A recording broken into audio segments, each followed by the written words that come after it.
Hello दोस्तों, स्वागत है आपका आज की एक और नए वीडियो में। छत्तीसगढ़ महिला पर्यवेक्षक की खुली और परिसीमित भर्ती का संभावित प्रश्न का एक और सीरीज जो है आपका। तो शुरू करते हैं बिना देरी करते हुए आज के पहले क्वेश्चन से। पहला क्वेश्चन है आपका, समेकित बाल विकास सेवा परियोजना का उद्देश्य है। कितने उद्देश्य हैं? तो समेकित बाल विकास सेवा परियोजना 5 उद्देश्य हैं। याद रखना है, इसका 5 उद्देश्य हैं।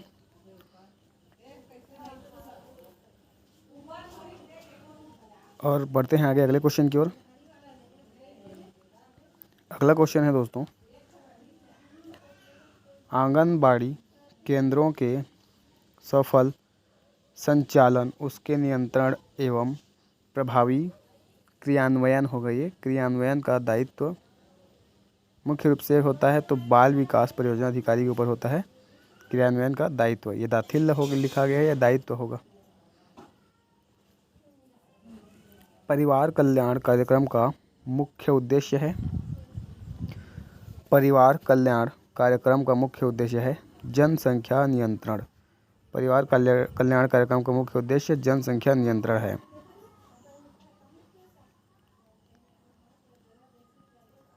वृहद पोषक तत्वों के अत्यधिक अंतर्ग्रहण और निष्क्रिय जीवन शैली के कारण क्या होता है?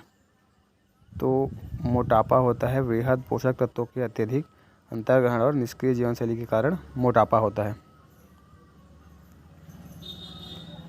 क्लिनिकल दृष्टि से विटामिन B12 की कमी के कारण नामक स्थिति उत्पन्न होती है। तो पर्नीशियस एनीमिया नामक स्थिति उत्पन्न होती है विटामिन B12 की कमी से। पर्नीशियस एनीमिया नामक स्थिति उत्पन्न होती है। यह अनुशंसा की जाती है कि प्रसव के बाद के आरंभिक कुछ महीनों में नवजात शिशु को केवल क्या करना चाहिए? तो केवल स्तनपान करवाया जाना चाहिए। केवल स्तनपान करवाया जाए। सी इसका राइट आंसर होगा।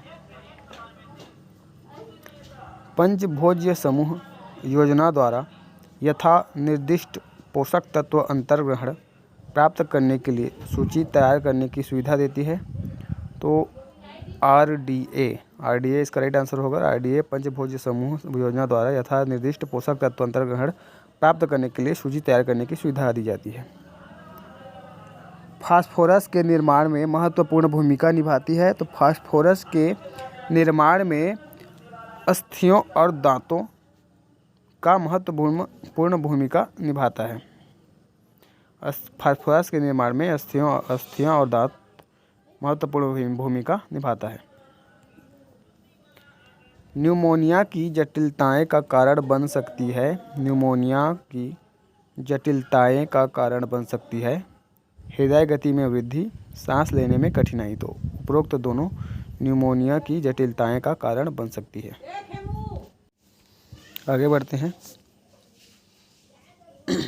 कोड़ीय, मुखपाक, जिह्वा शोथ और ओष्ठविद्रता के लक्षण हैं। तो इसके लक्षण हैं राइबोफ्लेविन की कमी। 20 का राइट आंसर होगा। राइबोफ्लेविन की कमी इसके लक्षण हैं। इनमें से कौन एक संचरणशील रोग है? तो डिप्थीरिया इसका राइट आंसर होगा। डिप्थीरिया एक संचरणशील रोग है। डिप्थीरिया एक संचरणशील रोग है।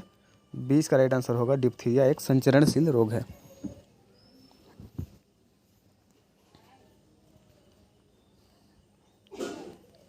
विटामिन के की कमी का मुख्य संकेत है। तो विटामिन के की कमी का मुख्य संकेत है रक्तस्राव। रक्तस्राव विटामिन के की कमी का मुख्य संकेत है। डेंगू की रोकथाम के लिए उठाए जाने वाले आवश्यक कदम क्या है? तो डेंगू की रोकथाम के लिए उठाए जाने वाले आवश्यक कदम क्या है? तो इसका राइट आंसर होगा डेंगू की कमी के लिए पर्यावरण स्वच्छता, अपशिष्ट निकास, मच्छर भगाने वाले उत्पाद का उपयोग, उचित वस्त्रों के माध्यम से सुरक्षा, उपयुक्त सभी। शैशवकालीन ऊर्जा आवश्यकताएं बहुत अधिक होती है कि अवधियों में से एक है। तो शैशवकालीन ऊर्जा आवश्यकताएं तीव्र वृद्धि बहुत अधिक होती है, मतलब शैशवकाल, इसका राइट आंसर तीव्र वृद्धि होगा। शैशवकालीन ऊर्जा आवश्यकता तीव्र वृद्धि होती है। पोषक आहार वाली एवं नियमित रूप से शारीरिक व्यायाम करने वाली स्वस्थ गर्भवती माता के मामले में सामान्य प्रसव की अच्छी संभावना होती है। ए इसका राइट आंसर होगा पोषक आहार वाली। सामान्य प्रसव इसका राइट आंसर होगा। पोषक आहार वाली एवं नियमित रूप से शारीरिक व्यायाम करने वाली स्वस्थ गर्भवती माता के मामले में सामान्य प्रसव की संभावना अच्छी होती है। जो नियमित रूप से स्वस्थ पोषण आहार लेते हैं और व्यायाम करते हैं उनका सामान्य प्रसव हो सकता है। पर्दा घूंघट प्रथा की उपलब्धता घटाती है, तो पर्दा घूंघट प्रथा की उपलब्धता विटामिन डी घटाती है। विटामिन डी घटाती है पर्दा घूंघट प्रथा की उपलब्धता। जन वितरण प्रणाली में वितरित होने वाली मुख्य वस्तुओं में शामिल है, तो जन वितरण प्रणाली में वितरित होने वाली मुख्य वस्तुओं में शामिल है गेहूँ, चावल, शक्कर, मिट्टी का तेल। 20 का राइट आंसर होगा। गेहूँ, चावल, शक्कर, मिट्टी का तेल जन वितरण प्रणाली में वितरित होने वाली मुख्य वस्तुएं हैं। स्वस्थ सुपोषित गर्भवती माता सामान्यतः किसको जन्म देती है, तो स्वस्थ सुपोषित गर्भवती माता सामान्यतः स्वस्थ शिशु को जन्म देती है। स्वस्थ सुपोषित गर्भवती माता सामान्यतः स्वस्थ शिशु को जन्म देती है। MMR वैक्सीन इनमें से किस रोग से सुरक्षा देती है, तो MMR वैक्सीन खसरा, कर्णमूल शोथ, गलसुआ, रुबेला उपर्युक्त सभी से सुरक्षा देती है। MMR वैक्सीन इनमें से उपर्युक्त सभी से सुरक्षा देती है। इनमें से किसे छोड़कर अन्य विकल्प खाद्य सुरक्षा के निर्धारक हैं, तो खाद्य विपणन मार्केटिंग, इसको छोड़कर अन्य विकल्प खाद्य सुरक्षा के निर्धारक हैं। डी इसका राइट आंसर होगा। खाद्य विपणन को छोड़कर अन्य विकल्प खाद्य सुरक्षा के निर्धारक हैं। सर्वव्यापी, जिसे पेंडेमिक कहते हैं, सर्वव्यापी रोग का अर्थ इनमें से किससे है, तो जब रोग पूरे विश्व में फैल जाए तो उसे सर्वव्यापी या पेंडेमिक कहते हैं। याद रखिए, जब रोग पूरे विश्व में फैल जाए तो उसे पेंडेमिक कहते हैं या सर्वव्यापी रोग कहते हैं, जैसे कि कोरोना था। गर्भावस्था कालीन मधुमेह के कारण शिशु का जन्म हो सकता है, तो उस गर्भावस्थाकालीन मधुमेह के कारण जन्म के समय अधिक भार वाले शिशु का जन्म हो सकता है। अल्पपोषित पूर्व विद्यालयी बच्चों में होने की संभावना अधिक होती है, तो अल्पपोषित पूर्व विद्यालयी बच्चों में प्रोटीन ऊर्जा कुपोषण, प्रोटीन कुपोषण, ऊर्जा कुपोषण उपर्युक्त सभी होने की संभावना अधिक होती है। स्कर्वी किसकी कमी से होता है, स्कर्वी रोग जो है वो किस विटामिन की कमी के कारण होता है, तो विटामिन सी की कमी के कारण स्कर्वी होता है। स्कर्वी विटामिन सी की कमी के कारण होता है।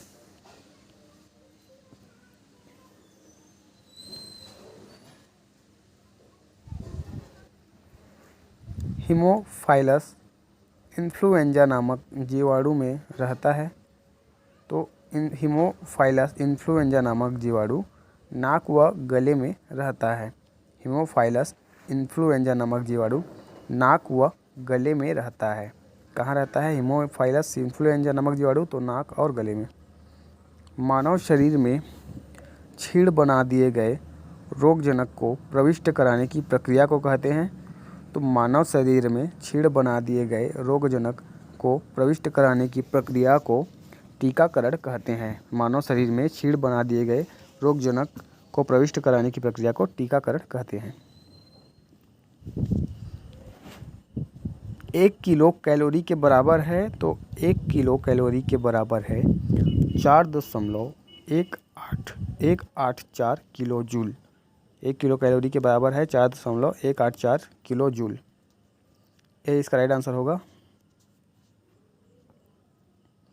पीलिया मनुष्य के किस अंग को प्रभावित करता है, पीलिया मनुष्य के यकृत को प्रभावित करता है? पीलिया मनुष्य के यकृत को प्रभावित करता है।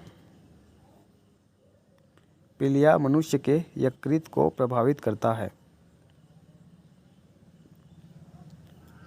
राष्ट्रीय फाइलेरिया उन्मूलन कार्यक्रम कब प्रारंभ किया गया था? राष्ट्रीय फाइलेरिया उन्मूलन कार्यक्रम 1955 में प्रारंभ किया गया था।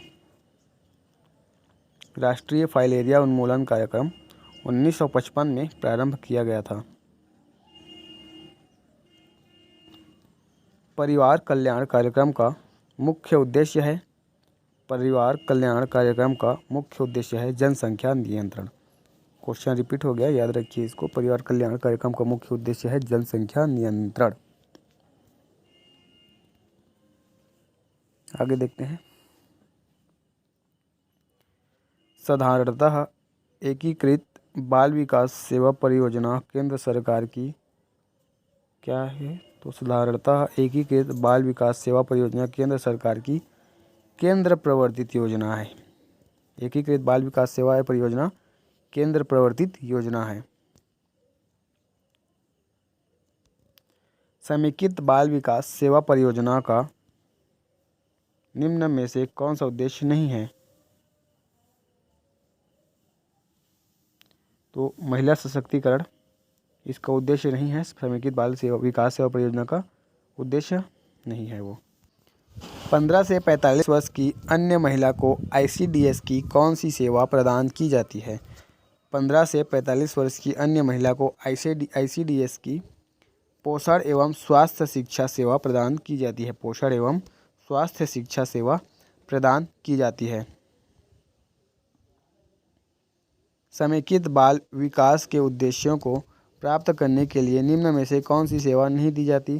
तो समेकित बाल विकास के उद्देश्यों को प्राप्त करने के लिए सस्ता ऋण देना, ये सेवा नहीं दी जाती। समेकित बाल विकास के उद्देश्यों को प्राप्त करने के लिए जो सस्ता ऋण देना वाला सेवा है वो नहीं दिया जाता। राष्ट्रीय स्तर पर समेकित, ये कल लिखा गया है जी, टाइपिंग मिस्टेक है, ये बाल होगा। राष्ट्रीय स्तर पर समेकित बाल विकास सेवा मिशन की स्थापना 2012 में की गई। तो समेकित बाल विकास योजना को सुदृढ़ बनाने के लिए किया गया। समेकित बाल विकास योजना को सुदृढ़ बनाने के लिए किया गया। ट्राइबल क्षेत्र में आंगनबाड़ी केंद्र खोला जा सकता है? तो ट्राइबल क्षेत्र में आंगनबाड़ी केंद्र 300 से 800 की जनसंख्या पर एक आंगनबाड़ी खोला जा सकता है। 300 से 800 की जनसंख्या पर एक आंगनबाड़ी खोला जा सकता है ट्राइबल क्षेत्र में।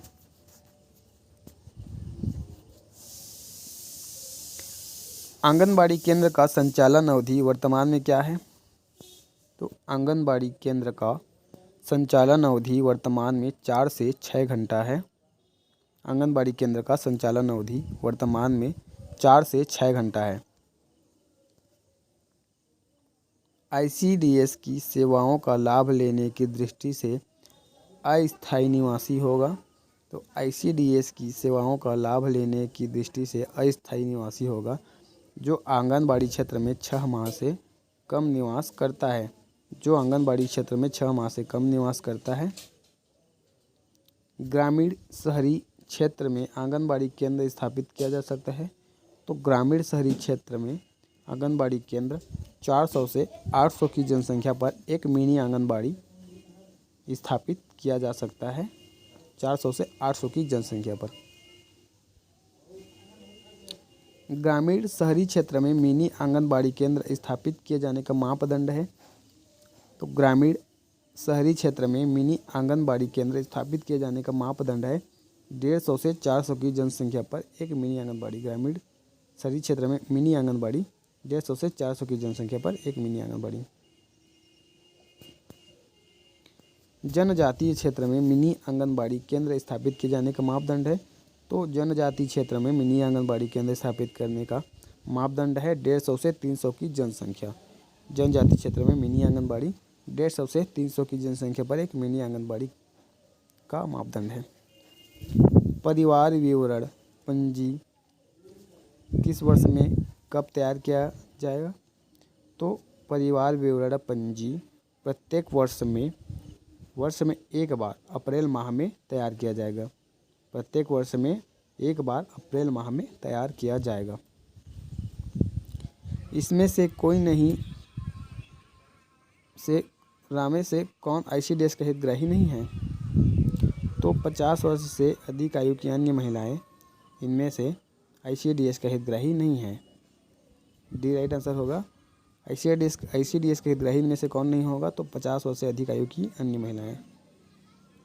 आंगनबाड़ी कार्यकर्ता को मिलने वाले वेतन में राज्य शासन की ओर से दिया जाने वाला अतिरिक्त मानदेय होता है। तो राइट आंसर इसका 2000 है। अगर आपको दूसरा कुछ इसका राइट आंसर पता होगा तो आप कमेंट कर सकते हैं। आंगनबाड़ी कार्यकर्ता को प्रदान किए जाने वाले मासिक पारिश्रमिक को कहा जाता है। तो आंगनबाड़ी कार्यकर्ता को प्रदान किए जाने वाले मासिक पारिश्रमिक को मानदेय कहा जाता है। मानदेय कहा जाता है। आंगनबाड़ी कार्यकर्ता को प्रदान किए जाने वाले मासिक पारिश्रमिक को मानदेय कहा जाता है। कार्यकर्ती बीमा योजना अंतर्गत अन्य कारणों से मृत्यु होने पर राशि देय होगी। तो कार्यकर्त्री बीमा योजना अंतर्गत अन्य कारणों से मृत्यु होने पर राशि 30,000 की राशि देय होगी। 30,000 की राशि देय होगी। आंगनबाड़ी कार्यकर्ता बीमा योजना के लिए कार्यकर्ता की आयु सीमा निर्धारित है।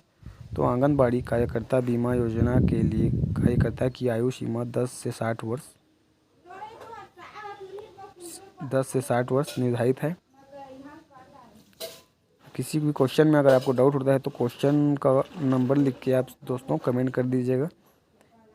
ECCE दिवस आयोजन हेतु प्रति आंगनबाड़ी प्रति वर्ग प्रदान किया जाएगा। तो ECCE दिवस आयोजन हेतु प्रति आंगनबाड़ी प्रति वर्ष होगा वो प्रति वर्ष 10,000 रुपये प्रदान किया जाएगा। कार्यकर्त्री बीमा योजना में केंद्र सरकार, बीमा कंपनी एवं हितग्राही का अंशदान होता है। तो केंद्र सरकार, बीमा कंपनी एवं हितग्राही का अंशदान होता है 100 + 100 + 80। 100 रुपये केंद्र सरकार, 100 रुपये बीमा कंपनी और 80 रुपये हितग्राही द्वारा होता है। आंगनबाड़ी केंद्रों के रखरखाव हेतु प्रतिवर्ष प्रति आंगनबाड़ी केंद्र प्रावधान है। तो आंगनबाड़ी केंद्रों के रखरखाव हेतु प्रतिवर्ष प्रति आंगनबाड़ी केंद्र 2000 रुपये का प्रावधान है। ये सब पुराना डाटा है दोस्तों। अगर आपको कोई नया डाटा इसका पता होगा तो आप कमेंट कर लीजिएगा। प्रति आंगनबाड़ी केंद्र के लिए प्रति वर्ष आकस्मिक व्यय का प्रावधान है। तो प्रति आंगनबाड़ी केंद्र के लिए प्रति वर्ष आकस्मिक व्यय का प्रावधान है 2000। सी इसका राइट आंसर होगा 2000 रुपये जो है वो आंगनबाड़ी केंद्र के लिए प्रति वर्ष आकस्मिक व्यय का प्रावधान है। शाला पूर्व अनौपचारिक शिक्षा किट हेतु प्रति वर्ष प्रति आंगनबाड़ी प्रावधान किया गया है। तो शाला पूर्व अनौपचारिक शिक्षा किट हेतु प्रति वर्ष प्रति आंगनबाड़ी 5,000 रुपये का प्रावधान किया गया है। 5,000 प्रावधान किया गया है।